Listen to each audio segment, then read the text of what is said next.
لکھ لیں اس بات کو.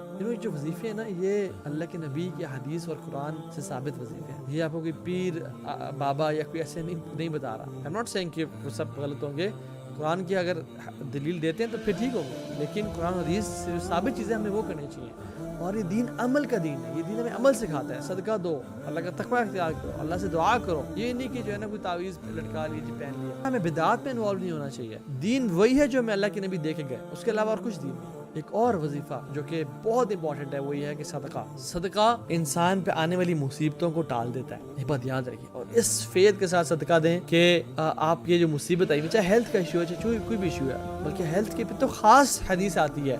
فرمایا رسول اللہ صلی اللہ علیہ وسلم نے کہ داؤ مرضاکم بصدقہ, اپنے بیماروں کا علاج صدقے سے کیا کرو, صدقہ دے کے ان کا علاج کیا کرو. اور ہم لوگ دیتے نہیں ہیں. اور صدقہ صرف لاکھ روپے صدقہ نہیں ہے, آدھی کھجور بھی صدقہ ہے, 1 روپیہ بھی صدقہ ہے. دیا اخلاص نیت سے جائے, دیا اللہ کی رضا کے لیے جائے, اور اس نیت سے کہ یا اللہ ہماری مشکلات کو حل کر دے. صدقہ بلاؤں کو ٹالتا ہے, مصیبتوں کو دور کرتا ہے. ایک شخص تھا جو ایجپٹ میں تھا, وہ ایک فورن کنٹری میں رہتا تھا, جاب کرتا تھا. تو اس نے اپنا ہارٹ کا چیک اپ کرایا, تو اس نے کہا کہ آپ کے دل کی بڑی بری حالت ہے, آپ کو تو اوپن ہارٹ سرجری کرنی پڑے گی, اور آپ کی تو وینز آرٹریز بلاکڈ ہیں. تو انہوں نے کہا کہ آپ مجھے کیا سجیسٹ کرتے ہیں؟ انہوں نے کہا ہم آپ کو سجیسٹ نہیں کرتے آپریشن, اگر آپ کرنا چاہتے ہیں تو آپ کی مرضی ہے, لیکن وی کی not guarantee you any thing. تو اس نے کہا کہ اچھا مجھے آپ, میری فیملی والے ایجپٹ میں ہوتے ہیں, مجھے ان سے مل کے آ جاؤں میں. انہوں نے کہا we don't recommend you to travel, بہت بری اسٹیٹ ہے آپ کی, اگر آپ جانا چاہتے ہیں اپنے رسک پہ جائیں. تو اس نے کہا ٹھیک ہے آئی ایم گوئنگ. وہ اپنے گھر والوں سے ملا اور وہ بڑا پریشان ہو گیا, بچوں سے اور بیوی سے اور ماں باپ سے مل کے. جب وہ آ رہا تھا تو دیکھتا ہے کہ جو میٹ شاپ ہے وہ میٹ کاٹ رہا ہے, جو شخص ہے وہاں پہ جو کاٹنے والا, تو اس نے وہ میٹ کو کاٹ رہا ہے, جو چھچڑے تھے اور جو ہڈیاں تھیں وہ سائڈ میں پھینکتا جا رہا. تو پھینکتے پھینکتے ایک عورت ہے جو غریب سی ہے, اور اس کے ساتھ بچہ بیٹھا ہوا ہے, تو وہ اس میٹ کو کلیکٹ کر رہی ہے, جو چھچڑے تھے اور جو ہڈیاں تھیں. اس نے کہا ماں جی تم یہ کیوں کلیکٹ کر رہی ہو, کیا ملے گا تمہیں سے؟ کہتی بیٹا ہم مہینے میں 1 دفعہ گوشت کھاتے ہوتے ہیں, لیکن اس مہینے میرے پاس اتنا پیسے نہیں تھے کہ ہم اس دفعہ گوشت پرچیز کر سکیں. تو آئی وانٹڈ کہ میں اسی ہڈیوں کو اور چیچڑوں کو لے کے ان کو بالوں اور اس کی یخنی بچوں کو پلا دوں, تو میرے پاس پیسے نہیں ہیں. تو اس لڑکے نے سوچا کہ ویسے بھی میرا پتہ نہیں آپریشن سکسیزفل ہوتا ہے نہیں ہوتا, اتنی میری سیونگز کہاں جائیں گی میں اگر مر گیا تو میٹ شاپ والے کو بولا, جاننے والا تھا کہ یار بات سن, یہ مہینے میں تمہیں ہر دفعہ ہر مہینے تمہارے پاس آئے گی, اور جب وہ تم سے میٹ مانگے تم نے اس کو دینا ہے, اور بل میرے اوپر ہے. جب اس بوڑھی عورت نے یہ سنا, ہاتھ کھڑے کیا اور کہا کہ یا اللہ اس کی تمام مشکلوں کو آسان کر دے, اس کی تمام بیماریوں کو دور کر دے, اس کے لیے آسانیاں پیدا کر دے, اور دل سے دعائیں کی اللہ تیری ہر مشکل کو دور کرے. خیر he went back to that country, اپنا علاج کروایا, رپورٹس کروائیں, رپورٹس بالکل نارمل آئی. ڈاکٹر سمجھا کہ شاید یہ غلط بندے کی رپورٹس ہمیں آ گئی ہیں.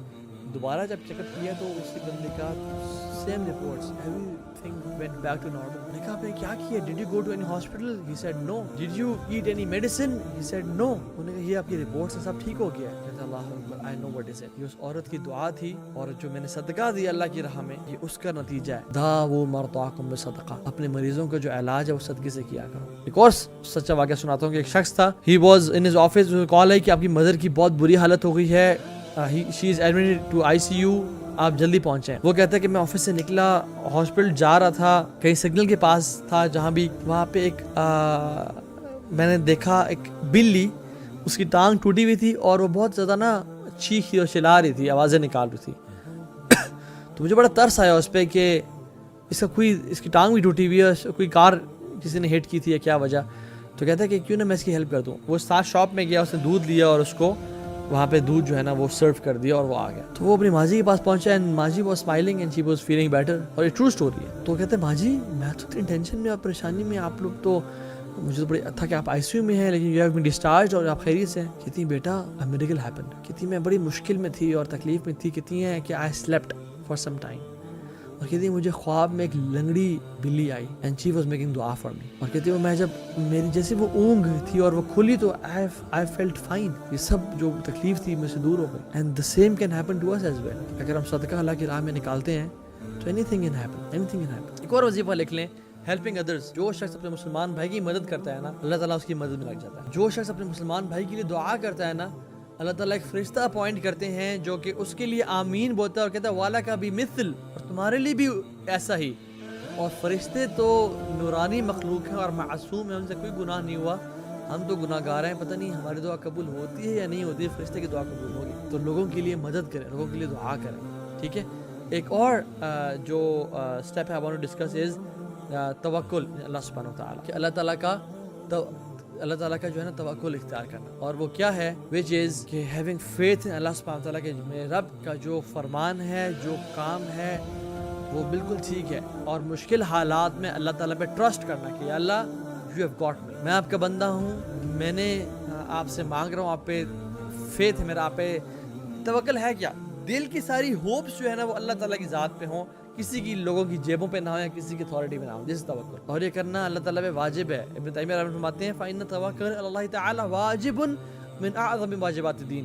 بے شک اللہ تعالیٰ پہ توکل کرنا واجب ہے جس طرح دین کے بہت سے واجبات ہیں. كأن الإخلاص للہ تعالیٰ واجب، جس طرح سے اللہ کے لیے اخلاص اختیار کرنا واجب ہے نا، اس طرح سے توکل بھی اللہ تعالیٰ کے اوپر کرنا واجب ہے. اللہ کے نبی صلی اللہ علیہ وسلم ایک غزوے میں جا رہے تھے، صحابہ ان کے لیے ہمیشہ سائے والی جگہ چھوڑتے تھے جہاں پہ درخت سایہ ہوتا تھا. اللہ کے نبی صلی اللہ علیہ وسلم وہاں لیٹ گئے اور اپنی درخت پہ تلوار کو لٹکا کے سو گئے. ایک ایجنٹ کفار کا وہ سنیک ان کر کے آ گیا سمہاؤ اور اللہ کے نبی کی تک پہنچ گیا. and he intended to kill the prophet صلی اللہ علیہ وسلم. اس نے تلوار اٹھائی اور کہا محمد صلی اللہ علیہ وسلم کون بچائے گا تمہیں مجھ سے. تو اللہ کے نبی امیجن نیند سے ان کی آنکھ کھلی اور جب یہ سنا تو کہتے ہیں اللہ اللہ، اور یہ اللہ کا نام سن کے کہ ہاتھ سے تلوار گر گئی اور اس کا ہاتھ پیرالائز ہو گیا. اور اللہ کے نبی صلی اللہ علیہ وسلم نے وہ تلوار اٹھائی اور کہا کہ اب تمہیں مجھ سے کون بچائے گا. وہ کہتے ہیں کہ آپ تو لوگوں پہ شفقت کرنے والے ہیں، آپ مجھے معاف کر دیں. اللہ کے نبی کہا مسلمان ہو گیا. اس نے کہا نہیں مسلمان میں نہیں ہوتا، لیکن میں یہ وعدہ کرتا ہوں آج کے بعد کبھی لڑوں گا نہیں. پھر وہ چلا گیا. یہ ہے توکل اللہ کی ذات پہ. اس مومنٹ پہ بھی اللہ کی ذات کا یاد رکھنا. ابراہیم علیہ السلام جب آگ میں پھینکے جا رہے ہیں، کوئی ساتھ دینے والا نہیں ہے، پوری قوم خلاف ہے، باپ بھی خلاف ہے. کس کو پکارا؟ کسی کو نہیں، صرف اللہ کو. حسبی اللہ لا الہ الا هو علیہ توکلت وہو رب العرش العظیم. یہ بولا اور کیا ہوا؟ یا نار کونی بردا وسلام علی ابراہیم. اے آگ ٹھنڈی ہو جائے ابراہیم کے لیے اور سلامتی کا باعث بن جائے. اور ابراہیم علیہ السلام کے جو ہاتھ بندھے ہوئے تھے رسیوں سے وہ جل گئے، رسی جل گئی اور ہاتھ بچ گئے، ایک بال بھی نہیں جلا اور وہ آگ سے صحیح سلامت نکل آئے. جب ان کا باپ آزر دیکھ رہا تھا نا، یہ کیا کہتا ہے؟ نعم رب رب کو یا ابراہیم، کیا رب ہے تیرا ابراہیم، کیا رب ہے تیرا. تو بات کیا ہے کہ توکل جو بندہ اللہ کی ذات پہ کرتا ہے نا. اب یہ انبیاء تھے، یہ کوئی ان یوزل مخلوق تو نہیں تھے، نعوذ باللہ کوئی اور مخلوق، وہ انسان تھے ہماری طرح کے، مطلب انسان تھے. ان کے یہ نہیں تھے کہ ان کو کوئی غیب کا علم دیا گیا تھا یا ان کے کوئی سرخاب کے، ان پہ وحی آتی تھی. وہ اللہ تعالیٰ کے قریبی بندے تھے. تو جب اللہ تعالیٰ ان کے ساتھ ہی معاملہ کر سکتے تو میرے اور آپ کے ساتھ معاملہ نہیں کر سکتے. جب صحابہ کرام کے ساتھ معاملہ کر سکتے ہیں تو میرے اور آپ کے ساتھ معاملہ نہیں کر سکتے. ہم کیوں سمجھتے ہیں کہ نہیں جی یہ میرے لیے نہیں ہے. I'm saying that انبیاء معصوم تھے، ان پہ وحی نازل ہوتی تھی، وہ اللہ کے متقی ترین انسان تھے، اللہ تعالیٰ کے دوست تھے اور اللہ نے ان کی مدد کی. اگر میں اور آپ بھی یہ کوالٹیز اڈاپٹ کر لیں تو اللہ تعالیٰ ہو سکتا ہے ہمارے پہ بھی کرم کرے اور ہمارے پہ بھی رحم کر دے. Please like and subscribe our channel for more videos.